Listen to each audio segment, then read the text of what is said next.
Всем привет, с канала «Существует способ». Нас зовут Миша и Лена, и мы отправились в новую страну. На этот раз мы будем исследовать Индию и начнем сразу со столицы, с города Дели. И сегодня в выпуске вы будете неприятно удивлены, как и мы, когда снимали этот выпуск.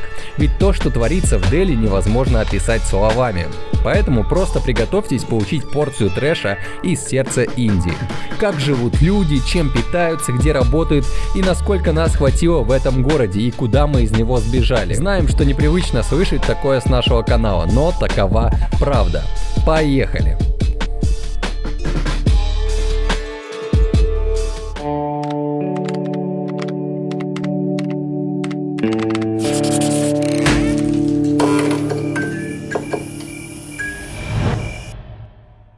Мы сегодня прилетели в Дели.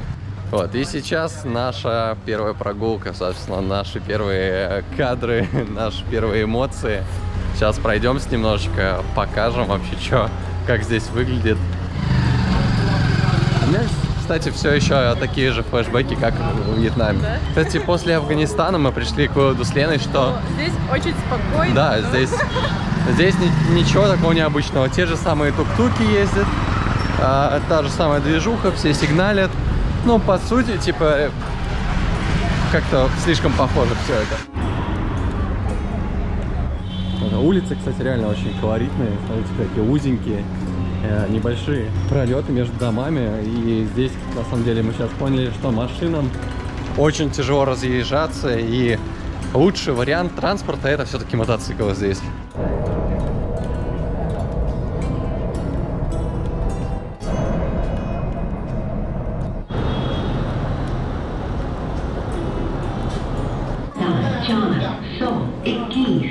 На самом деле, чтобы снимать контент про Индию, не обязательно даже особо перемещаться. На самом деле, тут приезжаешь в центр Дели и просто стоишь и снимаешь. Мы сейчас находимся на одной из самых центральных улиц Дели. Называется Майн-базар. И, ну, как вы можете слышать, здесь просто бесконечно сигналят машины. Машины, мотоциклы, то есть вообще ни на секунду не умолкает вот этот вот звук клаксона, поэтому мы пока еще не привыкли, мы ничего не слышим, и не знаю, слышите ли вы. В общем, вот так вот выглядит Майн-базар. Идем по пешеходному мосту, и здесь прямо на мосту сушатся коровьи лепешки, видимо, для того, чтобы топить печь или не знаю для чего. Здесь тоже какашки лежат. Очень много мусора, очень много людей, очень много машин, мотоциклов, рикш, птиц. Благо, что у нас был Афганистан, как подготовка к Индии. Но если с непривычки сюда попасть, то это, конечно, будет жестко. Нормальная практика, что идешь по улице, вот прям по тротуару, и на нем лежат люди, просто спят.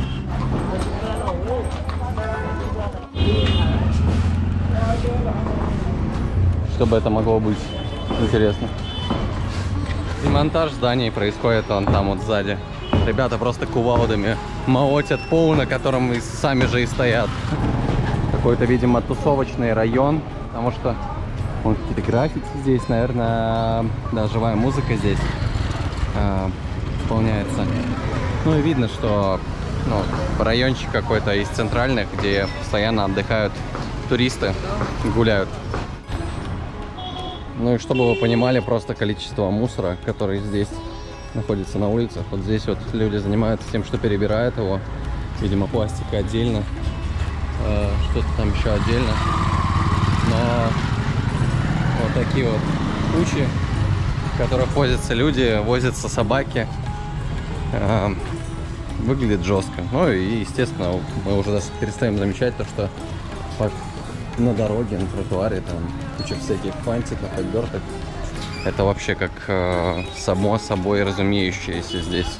Но по факту за весь этот трешак на самом деле люди и любят Индию. Потому что где-то еще такое увидишь.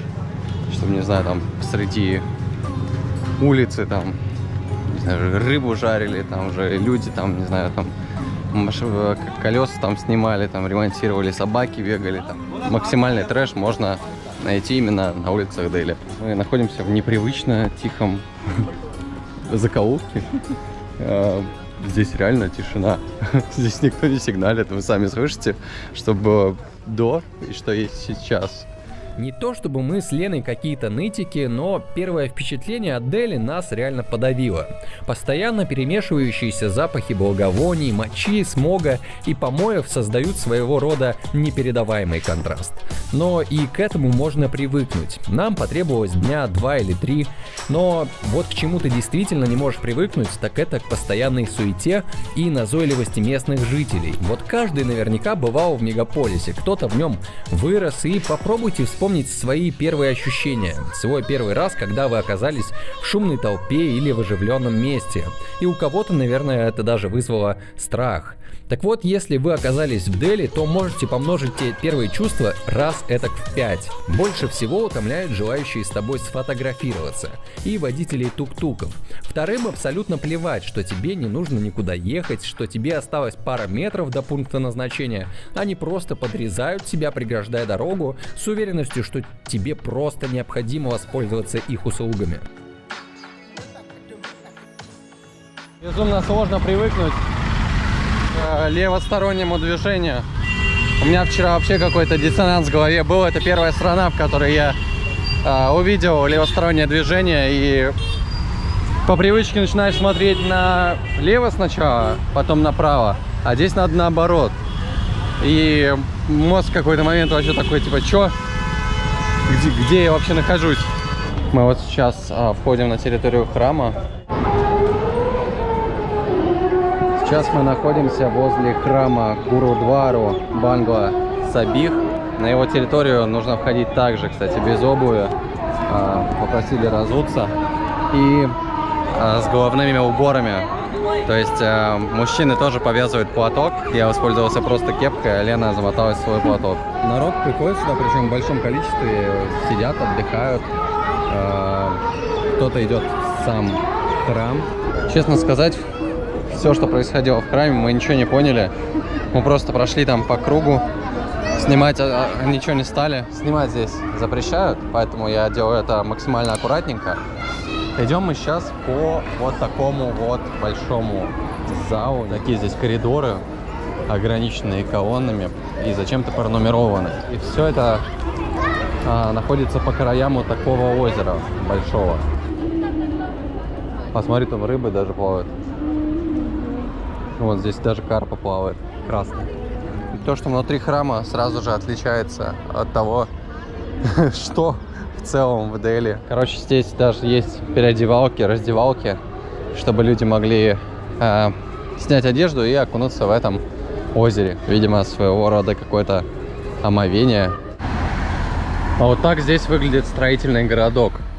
То есть взяли, просто обтянули контейнеры какими-то презентами, какими-то тряпками и живут там. Вот там вот идет стройка. А с этой стороны просто контейнеры друг на друга составили 3 этажа и также там живут. Да, классно, кстати, я уже не первый раз обращаю внимание на то, что деревья здесь никому вообще не мешают и просто берут их, а вокруг них что-то сооружают. Вот росло себе дерево прям в бок, прям на тротуар. Его не спилили, ничего с ним не сделали. Просто сделали кладку кирпича забора вот до сюда. Сверху забор выпилили. И дерево дальше себе растет. Глаза вообще радуются зеленому цвету. Все вокруг такое яркое. Ну, если не считать то, что оно немножко в пыли. Показываем, как переходить дорогу в Индии. Вот идем вроде по центру города, но пешеходного перехода нет. И все идут рандомно. Вот так же, как мы в любом месте, где транспорт движется чуть-чуть медленнее, чем обычно. А вот тут хер знает. Сейчас надо дождаться момента и переходить. Вот за этой рикшей попробуем.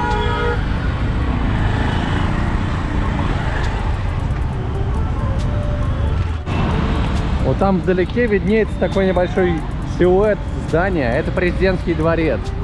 Арковидные формы — это, в общем, ворота Индии. Вот, ну, по сути, это, типа, центр Дели, самый-самый центр. Ну, просто хотя бы подойдем, сфоткаемся на память. Ну, я себя чувствую как в парке 300-летия где-то. в Питере. То есть люди здесь сюда приходят, индусы, отдыхают, чилят такие. Вон тут даже пионеры какие-то, смотрели, это с одного класса народ. Просто, короче, сюда приходят, здесь никакое не мероприятие, просто в субботу народ гуляет по городу. Да и что не гулять-то, тут тепленько настолько, что я даже сегодня в штанах в этих спарился весь. Лето здесь, короче, круглый год. Чуваки прям тут какую-то кукурузу воздушную продают. Или рис это, или что это такое. Короче, здесь татухи. Здесь делают татуировки хной. You want to go? That's beautiful. Yeah. Там, короче, мы сейчас проходили, там чувак просто сидит с тату-машинкой на улице и бьет татухи. Сейчас подойдем, спросим, посмотрим вообще. It's really tattoo? Yes. Yeah?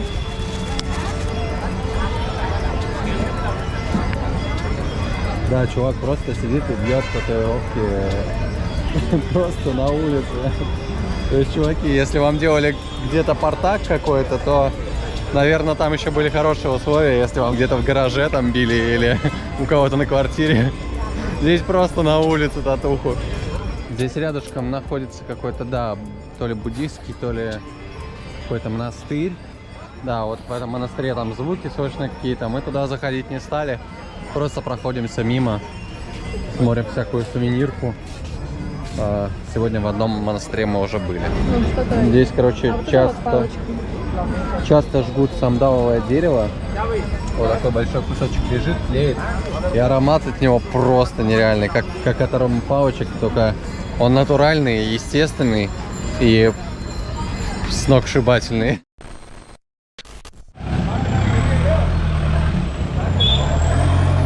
Короче, мы сейчас меняем отель. Не отель, а хостел, в котором будем жить. И пройдемся еще немножко по достопримечательностям. И, наверное, в ближайшее время уже будем двигаться куда-то дальше. И мы снова находимся на Майн-базаре. В любимом Ленином квартале. Мы вчера здесь побывали, она...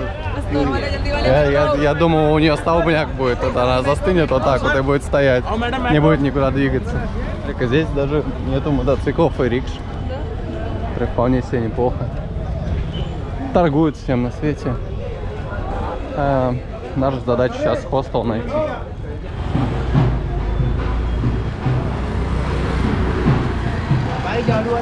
Ну, как мы уже и говорили, что для того, кто раньше не бывал ни в каких таких трэшовеньких странах, здесь будет культурный шок. Что-то продает, какие-то штуки. Красиво, очень хорошо. Найди. Что это такое? Я даже не знаю. Какие-то игрушки. Браслет, да. Воплощается во что-то иное. Татухи опять-таки бьют. Вещи продают. О, барабанщик тут ходит, что-то стучит, настукивает. Мусор, пожалуйста, вот прям идешь по центру улицы, все закидано мусором. Но ты в какой-то момент просто перестаешь его замечать. Вот как вот здесь пройти, а, ребята? Попробуем здесь. Телега огромная.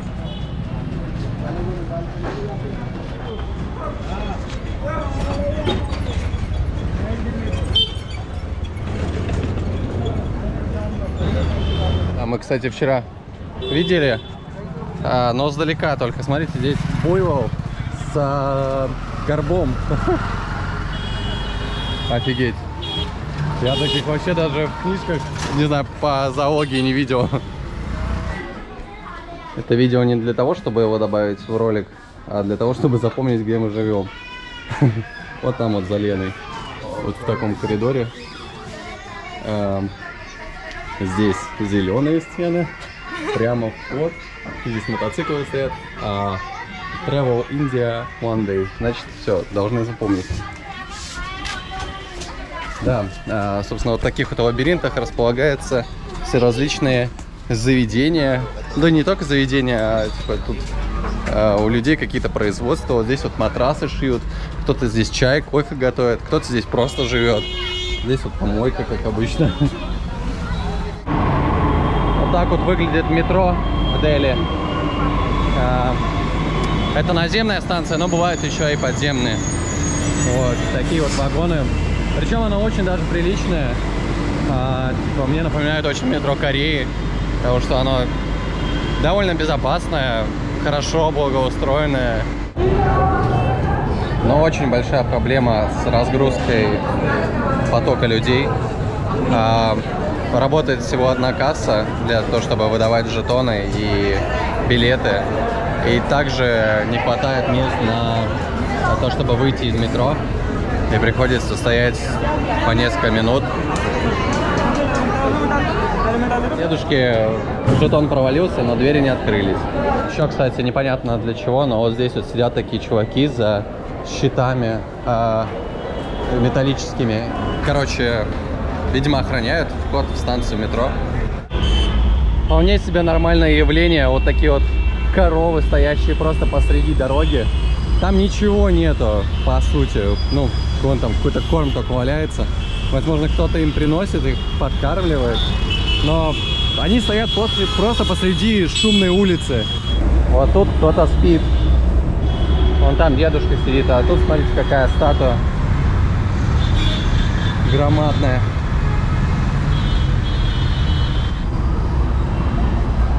Что это такое?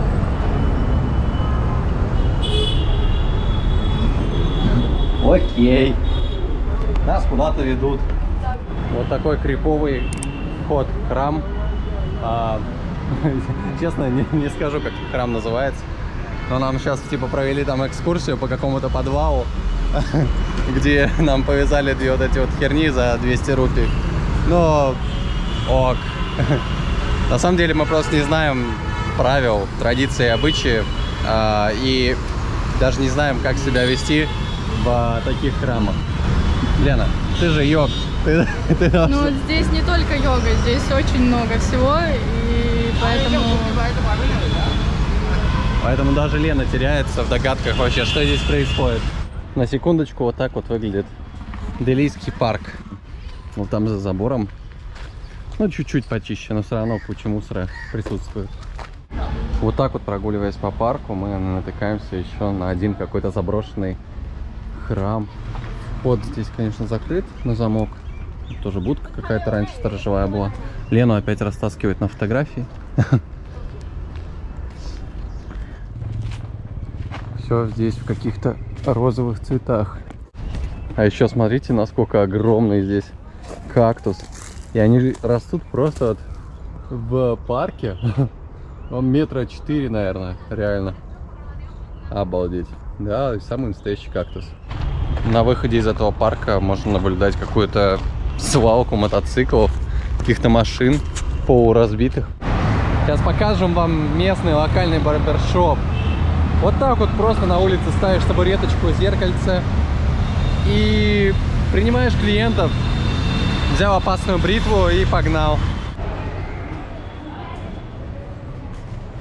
Как называется то, что за твоей спиной? храм Шри Лакшми Нараяма. Шри Лакшми Нараям. Вот. Названия вам вряд ли будут что-то говорить, если вы не углублены в изучение индуистской религии, индуизма в целом. Но с точки зрения архитектуры, как бы здание, ну, и храм выполнен очень круто. Многоярусный, в непривычном таком цвете, желто-красном. Наверное, сейчас будет не по теме вообще. Как сказать, это просто будет сейчас просто мысли вслух, поделиться мыслями. Вот это вот все то, что происходит вокруг. Вот тут камни какие-то, дети по ним ползают, вот эти вот храмы непонятной формы, носороги, бегемоты, тигры вон там, ну, скульптуры. Здесь какая-то темница, здесь свадебная какая-то церемония или то, что от нее осталось, не знаю. Такой диссонанс вообще в голове происходит. И, ну, реально такое ощущение, как будто где-то ты в непонятном для тебя месте оказался, в непонятной среде, совершенно незнакомой тебе. И дело не только в языке, сколько реально в культуре. Все здесь сделано совершенно иначе, типа, нежели у нас. Типа, вот это дерево, оно здесь не просто так посажено, и оно не просто так растет. Не знаю, вот эта скульптура, она тоже вылеплена не просто, чтобы не для того, чтобы на ней просто сидели и фоткались. Типа, все имеет свое предназначение, все имеет свои смыслы, но мы в силу того, что мы не знаем эту культурную среду, мы не можем это постичь на все 100%. Мы даже, наверное, на 10% не можем это все познать. Также вот с этим храмом. Вот посмотрите, какой он шикарный. Но и полностью его историю мы, к сожалению, знать не можем. Не, естественно, мы можем взять и загуглить, там, не знаю, посмотреть в Википедии, почитать про это место, но я говорю сейчас о более детальном изучении каких-либо объектов и всех составляющих, например, у того же самого храма. Типа, каждый узор, каждый, не знаю, иероглиф, каждая статуя, каждый изгиб здесь что-то будет значить. Ну, типа так везде, во всей архитектуре, во всех религиях, не знаю, во всех культурах. Но просто, типа, осознание этого произошло и вот именно здесь. Пока ничего не думаю, у меня какой-то сумбур полный в голове моей, как и в обстановке вокруг. Мне сложно воспринимать вообще что-либо происходящее. Да.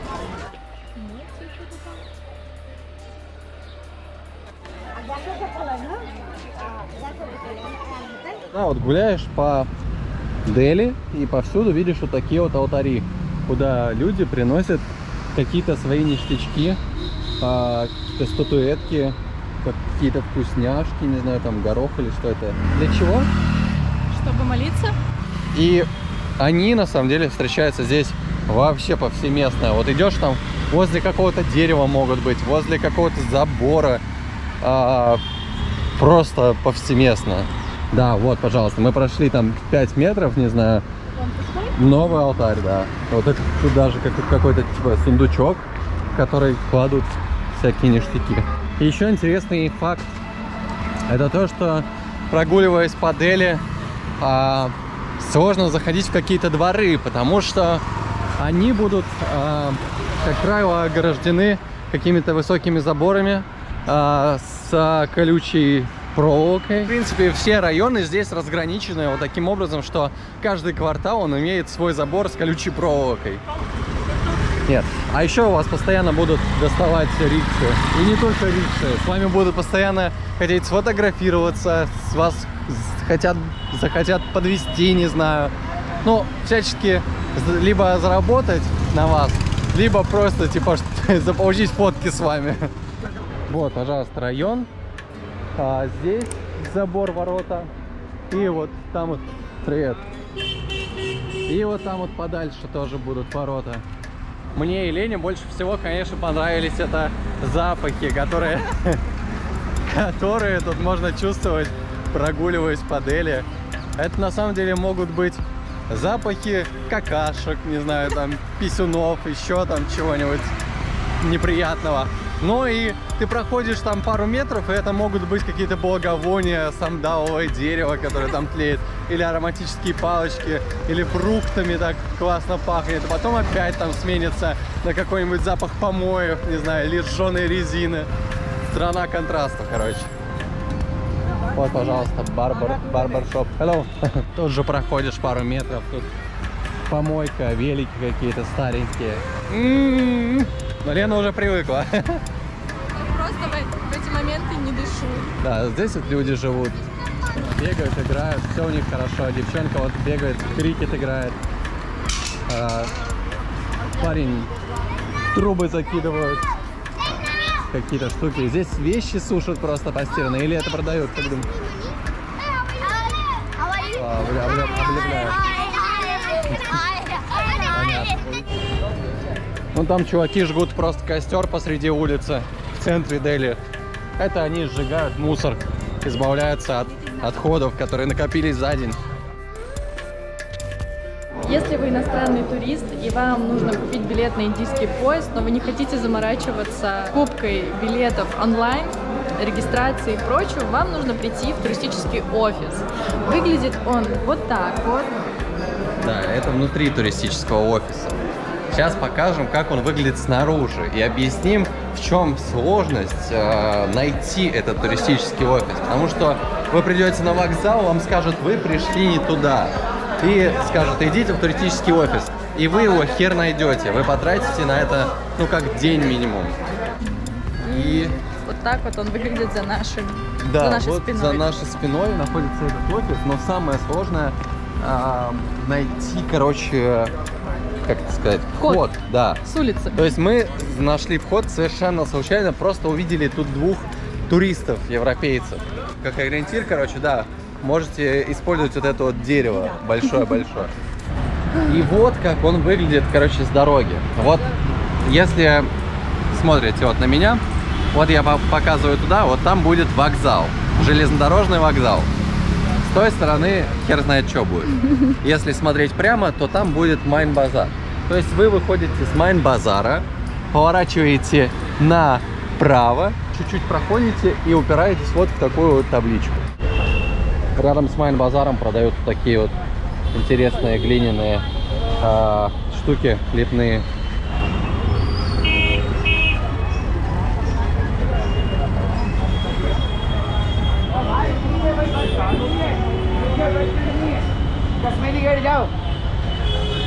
Туалет с соответствующим запахом. Ой, фу. Попали на какой-то фестиваль, но это больше похоже на какие-то, не знаю, школьные движухи, типа, знаете, школьный парад. Вот тут барабанщицы, с гантелями девчонки.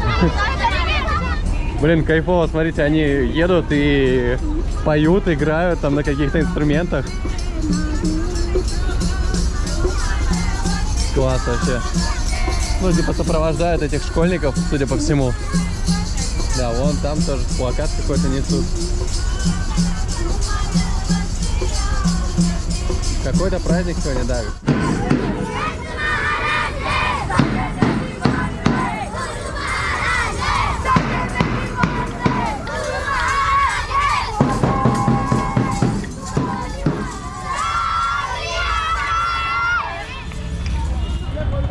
Короче, интереснее всего здесь устроены туалеты на улицах. Вот. Сейчас я специально пройдусь, чтобы ощутить это еще раз. Короче, вот там вот, вот прямо вот там вот впереди, да, там стоят чуваки и просто писают, какают, делают свои дела. Вот. Вот так вот по-простому. Вот честно, мы не стараемся искать минусы везде и всюду. И более чем уверены, что в других регионах Индия покажет себя совершенно иной, с гораздо лучшей стороны. Но то, что творится в Дели, это действительно кошмар. Множество бездомных людей, спящих прямо на улице, повсюду мусор, ужасный воздух, попрошайки и разводилы. Неподготовленному туристу мы однозначно посоветуем следующее. Не вестись на уличных помощников, пить только бутилизированную воду, заранее перед поездкой начать добавлять в рацион чили, потому что еда здесь, очень острая. При заселении в недорогое жилье проверяйте комнату перед оплатой, а в частности постель на наличие чистого белья и отсутствие паразитов. Перемещаться по городу лучше всего на метро или на тук-туке через Uber. А если решили застопить рикшу самостоятельно, то оговаривайте цену на берегу, чтобы избежать развода. Также старайтесь не поддаваться на просьбы сфотографироваться с кем-то, иначе начнете жалеть об этом. И последнее и самое главное, постарайтесь поскорее покинуть Дели. Причем это даже не наши слова, большинство индийцев разделяют наше мнение. Многие говорят, что живут или посещают Дели исключительно из-за работы. Все-таки я не перестаю поражаться тому, что происходит здесь на улицах. Это, блядь, просто жесть. Я других слов не подбираю. Камеру просто не выключаешь, просто идешь, снимаешь. И столько всего происходит вокруг. Вот там вот люди едят. Здесь кто-то на коне едет, кто-то на рикше, кто-то пешком идет. Люди с автоматами. Чувак разворачивается, он на скутере кто-то пытается проехать. Там трущобы, здесь рикши. Бля, реально жесть. А это мы на самом деле сейчас вам покажем самый, наверное, самый оживленный район Нью-Дели. Это Чанди-Чоук, это рынок, пожалуй, наверное, самый большой, который здесь есть.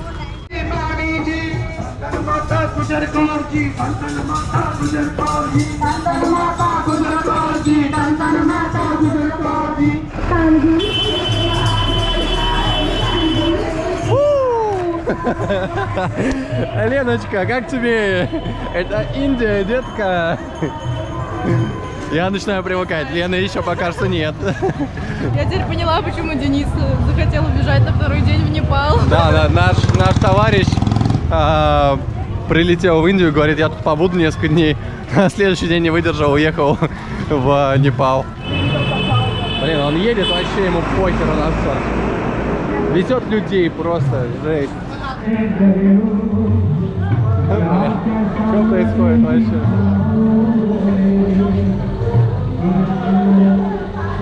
Угощения какие-то, да?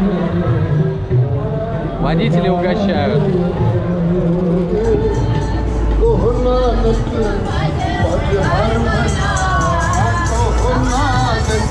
Как провода у них здесь повешены прям. Жесть. Ой.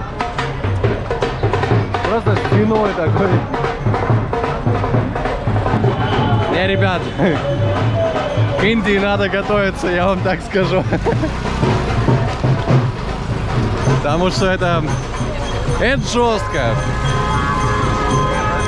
Если вы такие наивные, приезжаете и думаете, вот сейчас тут похожу, погуляю, пошоплюсь, все будет аккуратненько, чистенько. Не, ребята, здесь все гораздо жестче. Вот вообще интересно, как здесь ориентируются сами местные. Сейчас мы проходим по улице, в которой продают только сантехнику. Вот все павильоны, это павильоны с трубами, с какими-то, с сифонами, не знаю, с кранами, со шлангами. То есть только сантехника исключительно. Потом мы перейдем на какую-нибудь другую улицу, где будут, например, уже какие-то другие штуки. Как-то разграничение товаров, оно вот здесь вот присутствует. То есть на каждой улице продают что-то свое.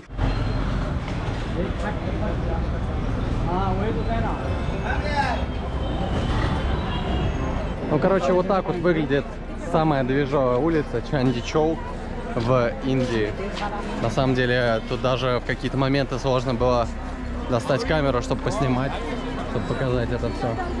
Вот, очень движово.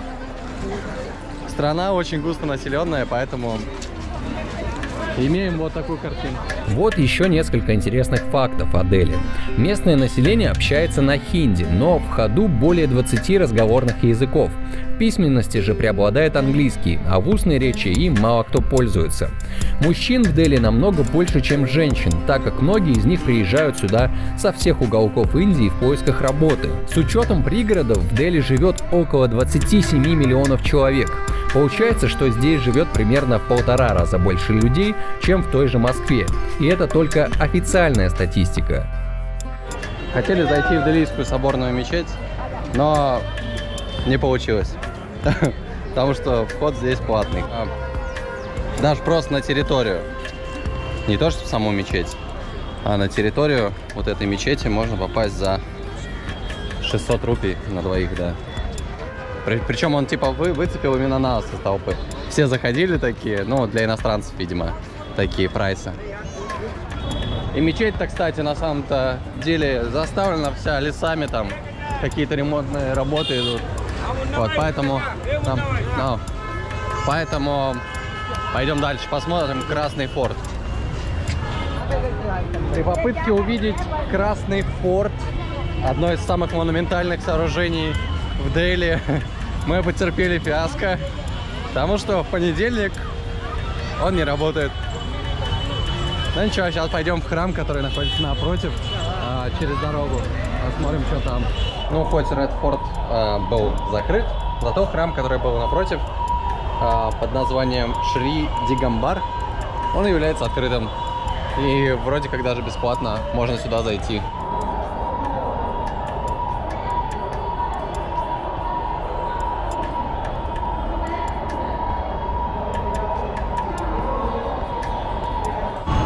Периодически в храмах встречаются вот такие лампочки горящие. И, кстати, смотрите, что там. Вроде как свастика, но не свастика. Символ солнца в индуизме, как и в многих других религиях. Хорошее, спокойное местечко, только шум вот этот, который с дороги доносится, портит всю идиллию, все умиротворение. Здесь же на территории храма, похоже, еще и госпиталь есть. И что-то там связанное с птицами. Птичий госпиталь, нет? Charity Birds Hospital? Серьезно? И похоже, нас ведут как раз таки в этот птичий госпиталь. Реально птичий госпиталь. О, нифига себе, смотрите. Реально птички. Так вот, храмы, оказывается, не только людям помогают, а еще и птицам. Попугайчики всякие разные. То есть вы прикидываете, что вот во всей этой суматохе, которая происходит на улице, люди успевают как-то еще замечать и помогать птицам. Ребят, сейчас покажем, какие здесь очереди в метро. Смотрите, вот там вот турникет, а это все очередь, это все в Центральном парке.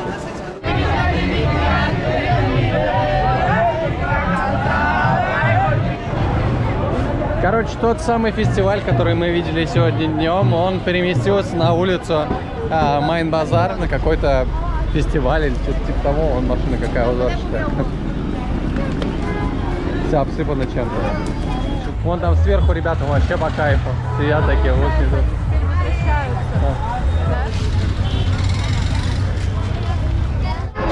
Да, вон здесь специальная машина, которая обсыпает цветами. Типа шланг такой протянут, и из него бьют вот эти вот лепестки.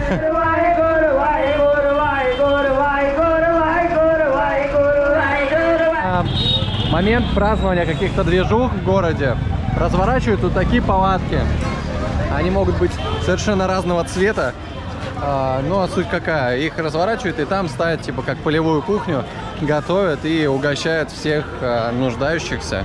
Как бы увлекательно, здорово и весело не было в Дели, мы решаем, что все-таки, наверное, стоит двигаться дальше. Но там... мы продержались чуть больше, чем среднестатистические туристы, посещающие Индию. Мы продержались здесь 4 дня, что очень даже неплохо. Но думаем, что не стоит стоять на месте и пора отправиться в новые города Индии. С удовольствием почитаем ваши комментарии, что вы думаете по поводу Нью-Дели, какие эмоции у вас вызывает в целом Индия после нашего ролика. Ну и, естественно, не забудьте про подписочку, колокольчик. Вот. Будем радовать вас другими видео. Ко всей качке, которая у нас была днем, с покупкой билета, да и прочими там бюрократическими штуками, еще добавляется и тот момент, что нам не указали в билете, какой вокзал у нас. И придя на тот вокзал, на котором мы покупали билет, нам говорят, что нет, чуваки, едьте на другой вокзал. Типа у вас совершенно другой поезд, совершенно другая платформа. Напишите в комментариях, какие впечатления произвели на вас улицы Дели, просто посмотрев на них через экран. Мы признаемся, что на 4-й день уже захотели убежать в более спокойные места, поэтому взяли билеты на поезд и поехали на север Индии. В следующих сериях мы отправимся в города, расположенные на берегах священной Ганги, посетим Харидвар и общепризнанную столицу йоги Ришикеш. Оставайтесь с нами, подписывайтесь на канал и не забывайте включать уведомления о новых видео. Обещаем, будет интересно. Кстати, также можете поддержать нас донатом. Если интересно, как это сделать, то посмотрите в описании под видео. Путешествуйте вместе с нами через экран и вдохновляйтесь на собственные будущие поездки. Все, до скорого!